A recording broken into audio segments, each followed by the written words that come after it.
reassessment year. It's a year where Mr. Jeff Taylor here, our guest today, and his office have to go out and they are going to update the value of your property based on the changes in the real estate market. He's here to talk to us about that today and a lot more. Mr. Jeff Taylor, thanks for joining us. We appreciate it. I appreciate you giving us the time to come in and explain a little bit about what we do at our office. There's a lot of misconception about what the assessor's office does. You know, people think that it's a suggestion. When they say reassessment year, they think it's a suggestion. They think that the legislature says, if you feel like going out there and reassessing, go out there. That's not what it is. They tell us we must reassess the property every 4 years. And this is the fourth year. 2020 is a reassessment year. So we're out there looking at the values, and we don't do this on a guess. We don't do it on a whim. We do it based off of the sales that come out of there per square foot in the neighborhoods. We do the land, we do buildings, we do your businesses. So we have a scientific approach that we use, and anybody that ever wants to see that approach, I would love to show it to you, because it's a boring process, but it's one that I enjoy doing. And so I'm a numbers guy. I like to see them. So when the numbers fall into place, I like to see it. Some people don't. But if you ever think that your assessment is too high, or if you think it's wrong, you need to come see us. Because if it's wrong, you have an appeal process that you can go through. The appeal process is that if you don't like your assessment or you don't agree with it, then you can appeal it to the parish council, who will then appeal it to the tax commission. So there's a lot of steps that you can do if you don't like the assessment. Now, if you just don't like it because it went up, or if you just don't think that people ought to pay taxes on their homes, or if you just don't like it for any reason, that's not the way the system works. That is, by the Constitution, we have to do it a certain way. And I made a pledge when I raised my right hand. I took an oath to do the job. I am going to do that job. And I'm going to reassess the properties and assess it fairly and equitably. You know, that's what my job is. So let's talk about fair and equitable. Talking about that scientific process a little bit. You said, I mean, if people are interested, they can come look at it. But reassessment year is a huge undertaking by your office. And without getting into let's take a 32,000 foot view of it and talk a little bit about not only what it looks like from inside your office and what you have to do to gear up for a reassessment year and what happens there, but what people can see in the streets. Because, I mean, there are individuals who have to go out, are there not? Oh, yes. So start with your office and what happens internally, and then, kind of branch out from there. Well, I'll start from 20 years ago. 20 years ago, when we first got in, the properties was not even listed on our assessment rolls. If we didn't know who lived in that property, we couldn't pull it up. We didn't have any technology to know who lived there. So we would actually go and knock on the neighbor's door, who lives over here, and then we'd go back and check that name on our assessment rolls. They could be on, they could be off. We didn't know. When we first did a spot check from Denham Springs to Livingston, we had 30% of the properties that were not listed. Not that they were underassessed, they were not listed at all. There was no record of them anywhere. So we went to work, and it took us the first 4 years just to try to see who was listed and who was not. That was our first 4 years. Our second 4 years, we went to the tax commission. We said, it's impossible for us to even do a reassessment, because this person is on the roll. This one is not. This one has a 1,200 square foot house that's really an 1,800 square foot house, but they gave the information on their homestead wrong. Well, if you have wrong information, you cannot do a fair reassessment, because two houses side by side, McHugh, you tell the truth and tell me that yours is 1,800 square feet. Your neighbor says that his is 1,200 square feet, but they're both 1,800 square feet. If I put them on at $100 a square foot, they're never going to be equal, because the information is wrong. So we decided at that point we was going to go through a huge undertaking. And I will tell you, your Livingston Parish Assessor's Office has the best information of any office in this state. They talk about our information that we went out and gathered. I had people that went and put tape measures on every structure in this parish. We didn't just go by the square footage off of your homestead anymore. We updated that. That's why a lot of people saw such a large increase, because their homestead would say that they had a 1,000 square foot house and they were living in a 2,000 square foot house. So we had to update that information, and we did. And we're down to less than 400 structures in this parish that have not had a tape measure on them. 400 out of all the structures in this parish that we have not put some kind of measurement on them. When I said tape measure, it could be the wheel, it can be our technology from the map, but we're less than 400. That's pretty huge. You can talk to any other parish. They don't do that. There's parishes that don't even have a crew that goes out and gets measurements. My guys are working it every single day.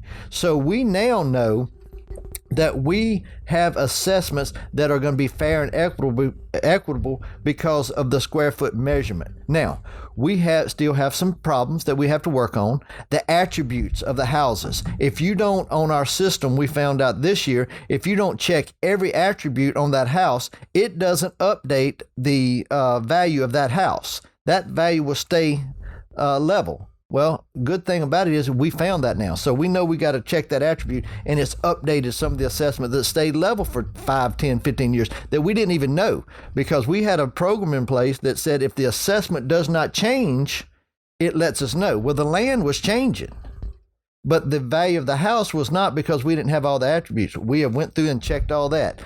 A lot of things have to go into it to make sure it works. We look like a bunch of little ants going around our office. We are measuring, we are coming back, we're drawing out, we're sketching, we're taking pictures. We've got different groups that do different things.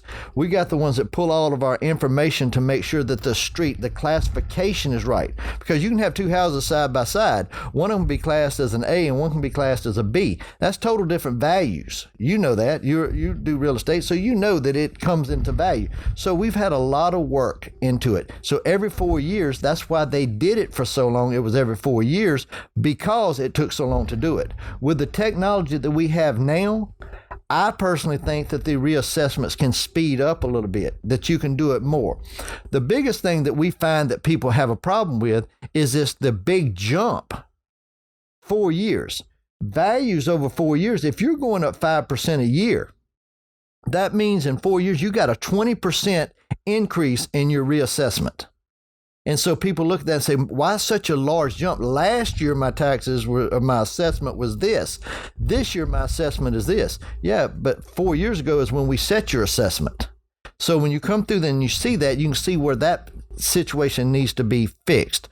That also takes away from our districts, because they're having to wait 4 years before they get the money that is truly due to them each year. Every 4 years, they get that windfall, as they call it.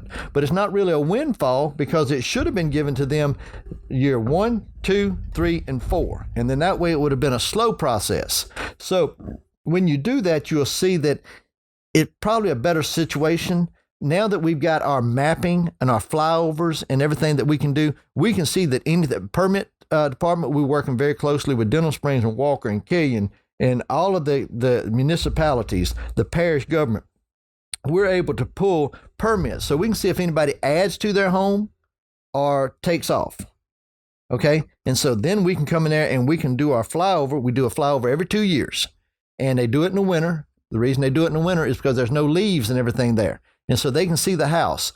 We were the first in the state, and we may have been some of the first in the nation to go to the 1 pixel flyover, which means that then when they fly over, they can see the doorknobs on your doors. They can see a golf ball on the green. That's how low we can get to see. So we're able to draw a lot of our stuff now from our office instead of having to drive all over the place, which has saved us a lot of money with fuel. We still have people that's verifying, but we're able to use all these technology. With this, we're thinking that we're probably going to be able to get to a point to where you can do these reassessments a little bit quicker so people don't have a sticker shock. So a couple of things real quick before I ask some questions. There's about 62,000 structures in Livingston Parish. You're down to 400. That's an impressive number in and of itself. What's going on with the 400? But by chance. The 400, what happened? You just run out of time to get them all done, because when you think, and fixing to get into just numbers that are just boring, there's each crew can do so many houses a day. Sure. And they can only, so when you take that daily and we put a quota on them, we say you need to do this many, and per week you need to have this many.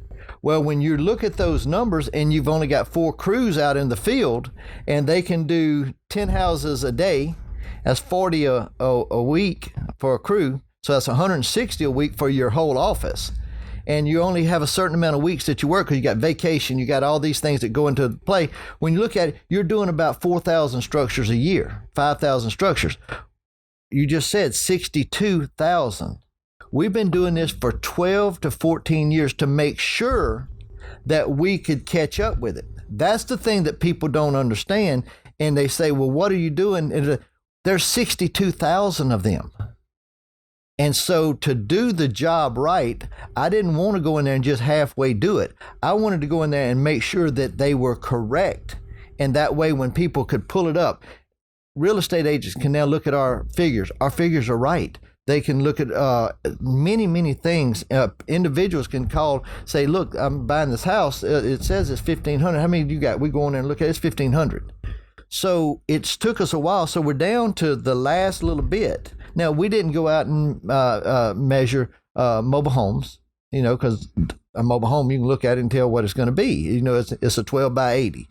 So we didn't have to measure those. But it just took us 12 years to get all this measurement. People said, that's such a long time.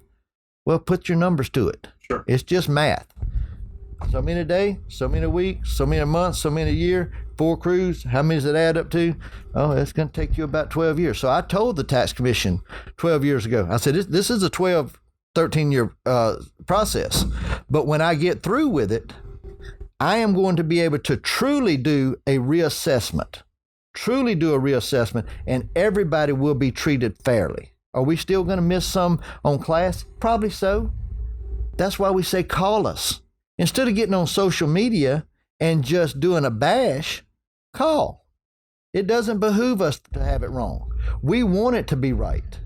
Because if I'm paying my fair share, McHugh, you're paying your fair share, and if my mom, Sharon Taylor, is paying her fair share, then shouldn't everybody be paying their fair share?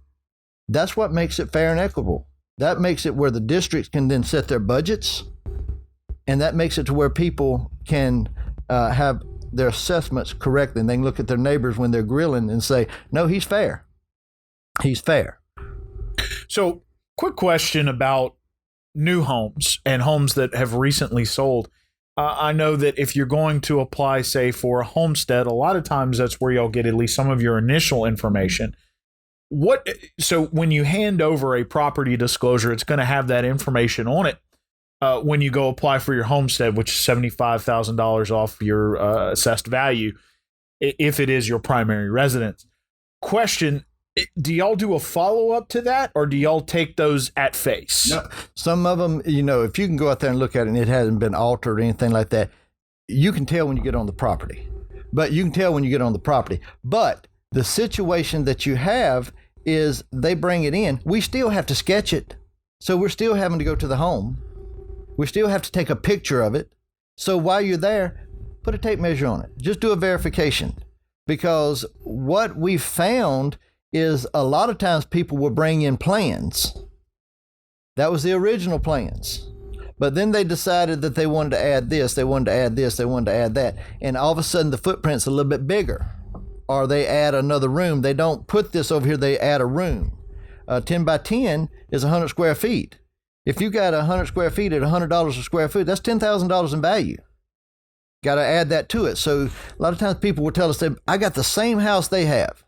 You do. You got the same house. Well, he's got 1,800 square feet. Well, mine's 1,700. Well, you don't have the same house. That's why you're off on the assessment a little bit. So we go out there and we verify it, we sketch it, we take pictures, we'll put a tape measure on it, and we'll make sure that everything is correct on it.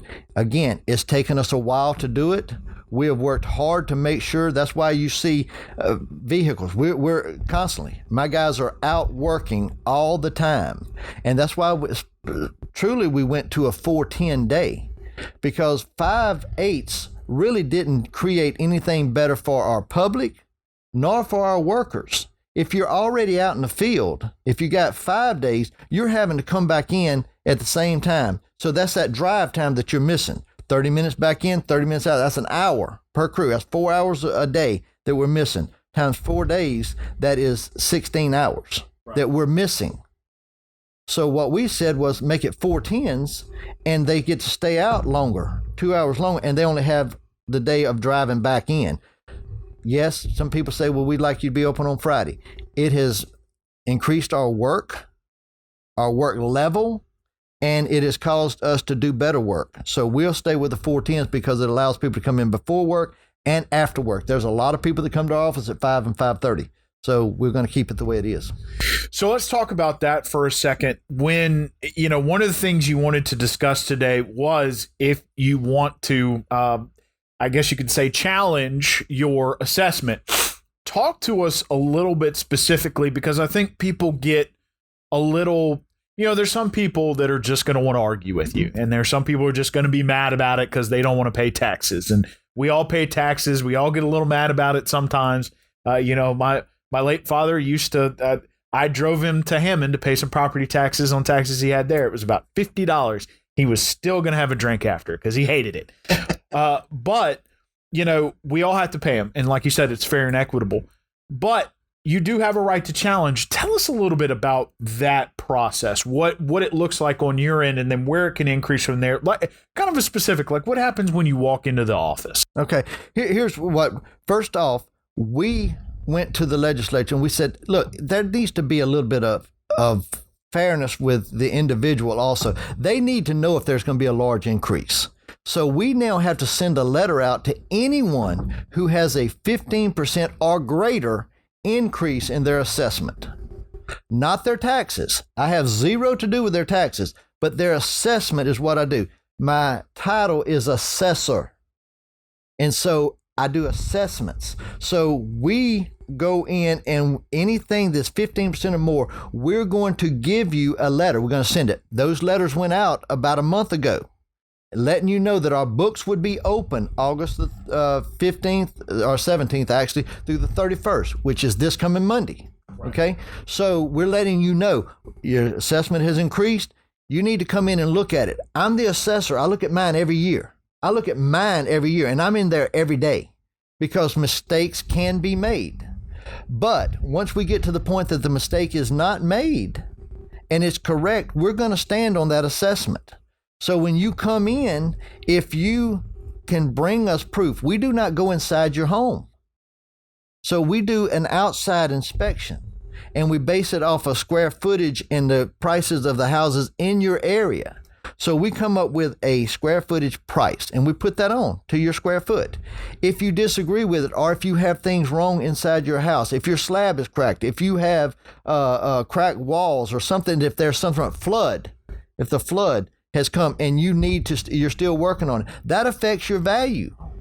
So instead of just going on and talking to your neighbors saying, well, this ain't fair, I've got a cracked slab and everything, call us. We take those things off. And then when you come in, now, once we reach a consensus on your assessment, if you tell me, no, that assessment's fair, that's what my house is worth. At that point, if your taxes are too high, you're in the wrong building. I have nothing to do with it. For hundreds of years, we have allowed that to go unchallenged. And the districts have their district meetings and they vote on their millages, and then they disappear. And people come to the assessor's office, or they go to pay their taxes and they say, you need to go talk to the assessor because he is the one that did this. No, the assessor put a value on it, and the districts vote on their millages. And so what they vote on their millages, they can either raise them or they can lower them. I lowered my millages for the assessor's office by 10% this year. I'm still waiting to see if there's anyone else that has lowered their millages. Because when you get your tax bill, those millages are going to go to that assessment, and that's what your taxes are going to be. Not your assessment, your taxes. So you come in. If you disagree with my assessment, then we'll sit down and we'll talk with you. Okay, why do you disagree with it? Tell me, give me some proof. Don't just come in and say, because I don't like it, or I don't want it to be that, or JoJo told me to come in and see that. No, you come in and you give us proof of why your assessment is wrong, because ours is based off of the numbers. So if you can show that to us, we will adjust your assessment. If you cannot, the assessment will stay. At that point, you have a right to appeal to the parish council. The parish council will then decide whether or not your assessment argument is valid, and they will send it to the tax commission. Either way, if we get to that point with the parish council, it's going to the tax commission. Because if I feel like my numbers are right and the parish council would overrule it, then I'm going to appeal it to the tax commission. If you feel like that the parish council didn't do you a favor, you're going to appeal it to the tax commission. And that at that point, you go to the tax commission, they have their board there, and they look at the numbers. They don't look at it emotionally. They look at the numbers. This is what they are. If you don't have the proof that my numbers are wrong, they will stand with my numbers. If you have proof, they will change it. And that's how the appeal process works. So, it's not a mystery, but it is a process. Yes. So one of the processes that's going on right now is that, and it's twofold, and there's a two-part to the flood. So we're going to talk about that second. You've already mentioned it. Want to talk about COVID first, because there's a process there, especially for businesses. You're offering reassessments for businesses affected by COVID. Tell us what, so you don't have back and forths with these businesses, and they don't get scared or worried about the paperwork, so they don't jump into it with you. Tell us what that process is, what you need for them to provide to your office to be able to receive some kind of benefit or some kind of reduction, at least for this year, in lost business because of COVID. This is the way the business is going to work. We've told different individuals, businesses, come see us. March the 1st through July the 31st is the numbers that we're looking for. If you've had a drop in revenue, if you've had a drop in inventory, if you've had a drop in business, bring us the proof of that. Don't just come in and say, oh, my business is down 10%, 20%, 30%, 90%. Don't just come say it. I'm not changing it based off of hearsay. I'm not changing it off. You have to prove it. I would like to take everyone's word for it, but the legislature and the legislative auditor does not allow that process. They say, we need to see proof. Okay, so when you come in, bring us what your numbers are from March the 1st of March 1st of this year through July the 31st for 18, 19, and 20. So that way we can get, and we say, okay, well, that business had a significant drop this year. That can probably be related to COVID. Now, it may be that you just had business was going to turn down or whatever, but based on 18, 19, 20, I'm going to make the assumption that was caused by COVID. And if you've had a drop, then we're going to take those 5 months and we're going to give you the full amount of your drop. Now, that doesn't mean you get that amount for the whole year. You only get it for those months. January and February, August, September, October, November, December, you had full business. But those 5 months you had a drop. Now, anything that continues into August, September, October, we're going to carry that over to next year for your assessment. So bring in your numbers, let us look at it, sit down with us, and we're going to give you that reduction. We've had businesses that have had no loss. A lot of your fast food restaurants, no loss. You drive by there, you can't even get in the doors. Your construction, Home Depot, they're not coming. They have been, just booming. But your sit-down restaurants, they're coming. They're coming to see me. Your bars are coming to see me. Your barbers, look at it. Your barbers are coming to see me. That's why I'm not on camera. Your barbers are coming to see me. So anything that had a reduction, come see it. And I had a guy the other day tell me, well, I'm not down but about 5%. That 5% is your money. That's your money. So if you get that 5%, we're going to give you that reduction so you have it. I've had as much as 90%.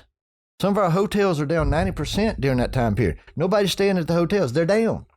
So we're going to take everything into account and help you with that. All homeowners in the parish got a 10% COVID reduction. All homeowners. So we're trying to verify it, but I may be the only assessor in the state that gave a 10% COVID reduction for homeowners because the market is up. You can look at the assessments and see that the market is not hurting, but we don't know what the market's going to do August, September, October, November when unemployment runs out or this happens or the businesses can't come back in. We stay in phase 2.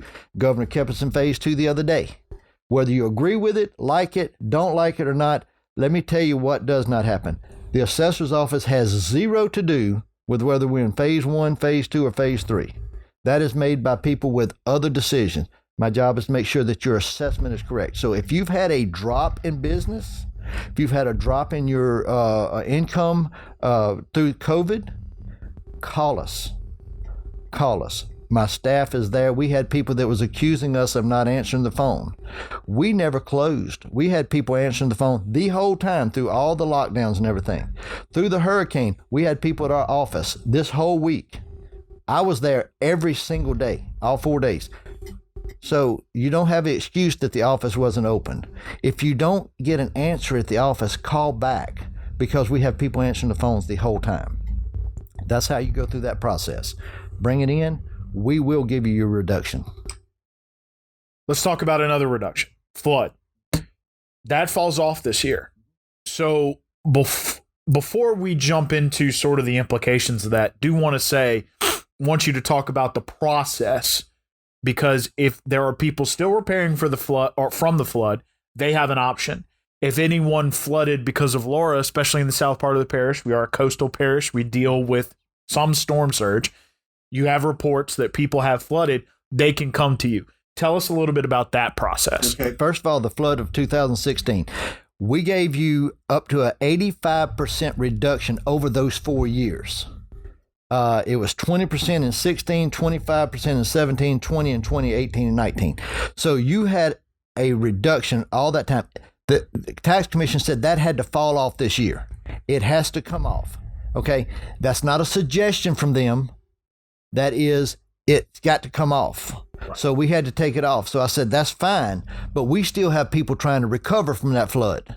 And I said, since you said we have to take it off, I am now going to give them value. I'm not going to give them a percentage of just across the board. I'm going to give them value. So if you come into our office now and you show that you don't have floor and you don't have cabinets, you don't have doors on the inside, you still have a long way to go. Bring us what you still having to do, and we're going to give you that reduction off of your assessment.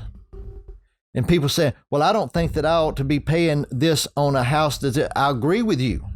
But that was the process that we were given for the last 4 years. This year, if you're down $25,000 or $30,000 on your house value because of work that you're still doing, you're going to get that full $25,000 to $30,000.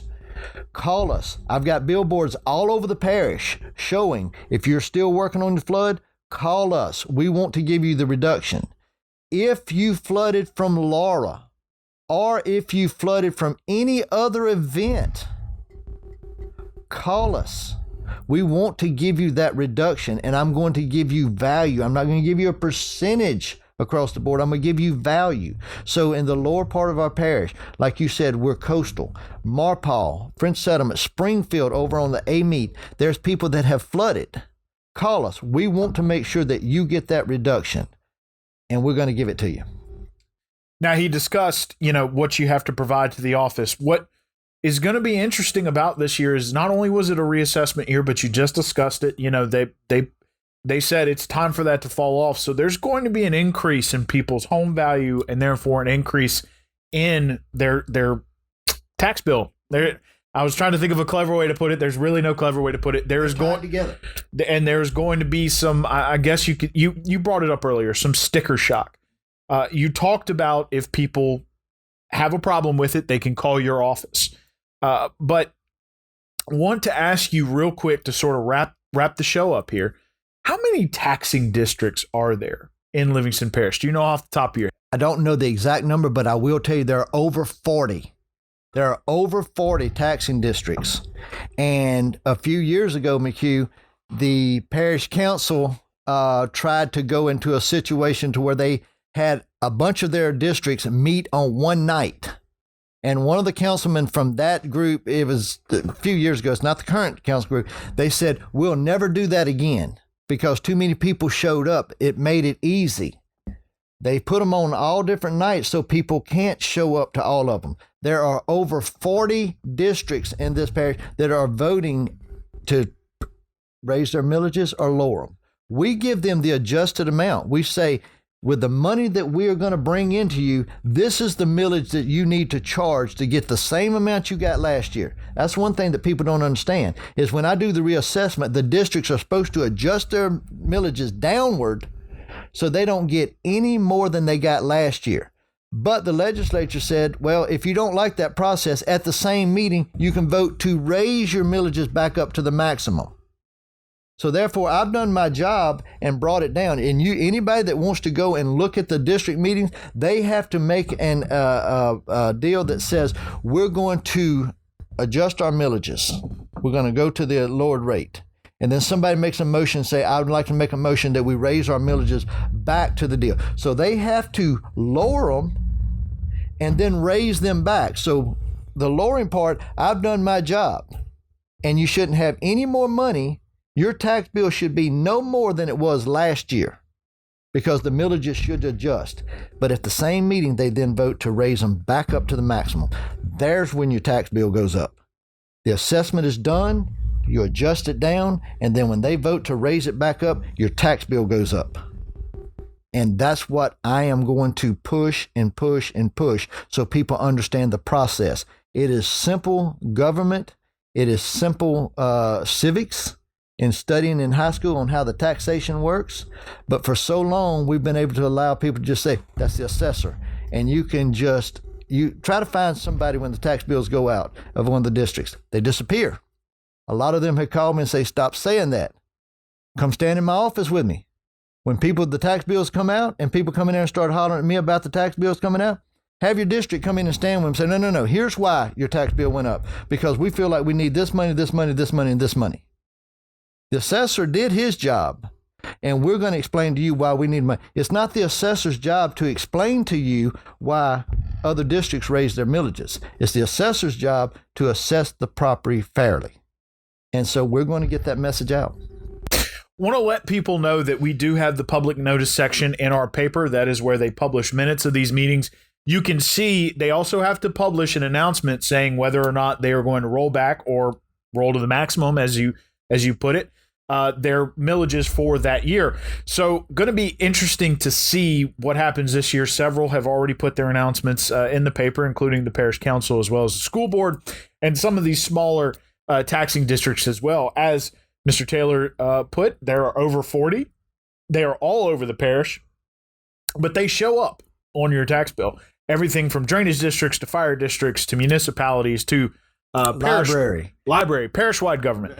You have your own millage. Now, you chose to reduce it for this year for COVID, correct? We talked about that in the first podcast at the beginning of the summer. I lowered mine 10% because I personally know that people are suffering. You may not know anyone that has COVID, but you certainly know people that are suffering from COVID problems, whether it be a business, whether it be a layoff, whether it be they're having to go on unemployment. So we know people all around. I thought that we should all kind of take a little bit of the hurt. There's people that are hurting in their homes. Why can't we take the same kind of a reduction? And so I decided with my people, I told them, I said, we're going to give a 10% reduction in our millages. Now, my millages, they're only from my district. Like I said, we've got over 40 districts. I'm only one. So my little bit, you say, well, that don't help a lot. If everybody lowered them 10%, it would help a lot. It would be 10%. Okay? When you see a 20% reduction coming off for flood, when you see it coming off, that it means that a $100,000 home is now $120,000. Start adding it up. That's your money. It's your money. Your money. I'm not here to ask the districts to lower their millages. I'm not here to suggest they lower the millages. I'm here to tell the people of this parish that if your tax bill is too high and you're blaming the assessor, you're blaming the wrong person. if your assessment is correct. Now, if your assessment is wrong, I'm the guy. I'm the one. Look at it, go to the meetings, and instead of just being on social media saying stuff about it, go educate yourself on it. Find out, are the districts lowering their millages? Did they give us a break? And the ones that didn't, call them. So also want to let people know, forgot to mention earlier, public notices are on our website if you have trouble reading them in the paper. Want to ask one last thing of you as a point of clarification before we wrap up here, I guess you can say. When you're, excuse me, when you're looking at, I'm trying to think of the best way to word this here.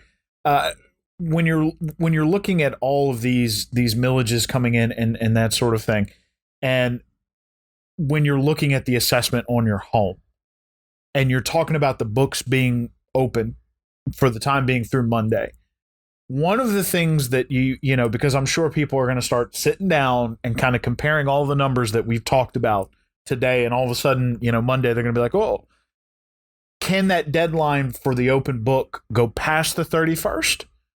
Or once that deadline is passed, they're going to have to go up the chain to appeal their home assessment? That is an excellent question. I'm glad you brought that up, because I forgot to bring this up.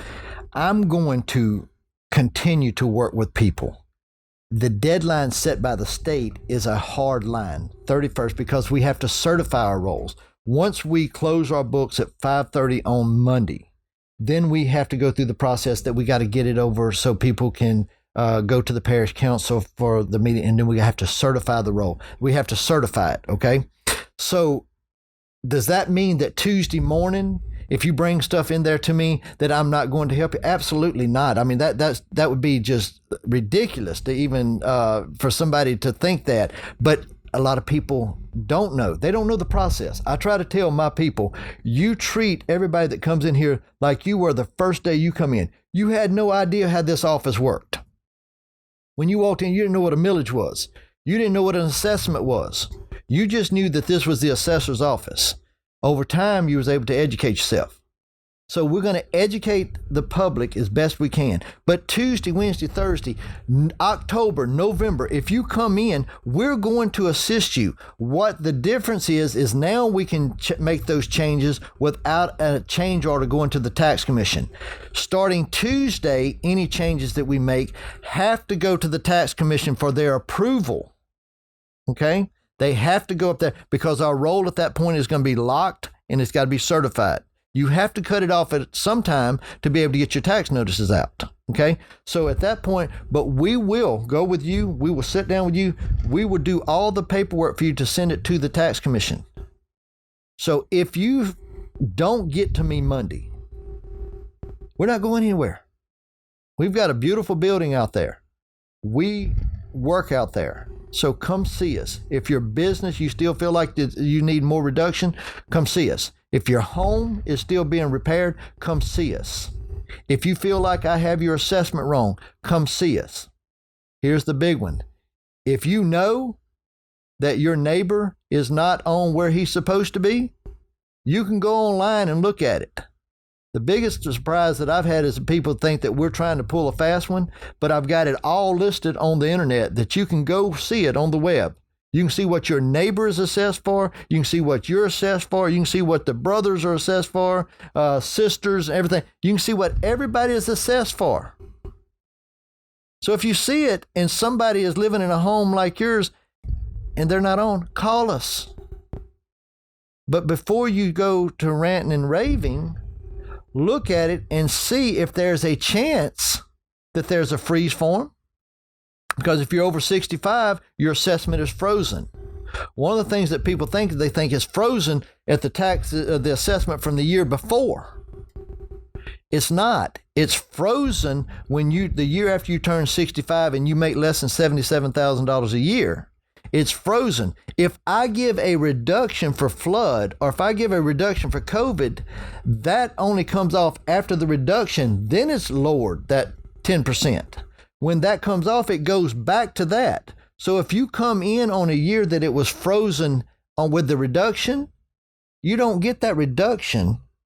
You come back in and we put it back to where the assessment was, and then we freeze you there. A lot of people say, well, last year you had me at 20% less than it. Yeah, that was the flood reduction. Your assessment is here. That's a reduction. So it's just good to educate yourself on it and look at it. We want to help you. We want you to be right. I don't want anybody to pay 1 penny more than they're supposed to pay on their taxes. And the only way that can happen is if I do the assessments right. Tell everybody, if you give us the address of your office and your phone number. You also have a Facebook page now. I do. We have a Facebook page, LivingstonAssessor.com. Please go on there, leave comments, be nice. We ask you that you be nice. And that's something that you shouldn't have to say, but McHugh, we have to say it. Right. So be nice. Anything that you say, if it's vile or anything like that, we're not going to allow that to go. We're going to remove it. But our address is 20400 Government Avenue out there in Livingston. Our number is 225-686-7278. As they say on the commercials, we have people standing by ready to take your call. And my people are certified. We don't just go to a conference and get certification hours. We have to take classes. I just went through a class this week. It was 8 hours a day, and I finished it yesterday. In the meantime, I was still taking phone calls and everything, having to put on hold and everything. We have one of our guys out there taking a test today on the information that he went over this week. 32 hours of class time in 1 week, and he's taking a test on it today. Most of our people are certified. So it's not like when you come out there, we don't know what we're doing. We do.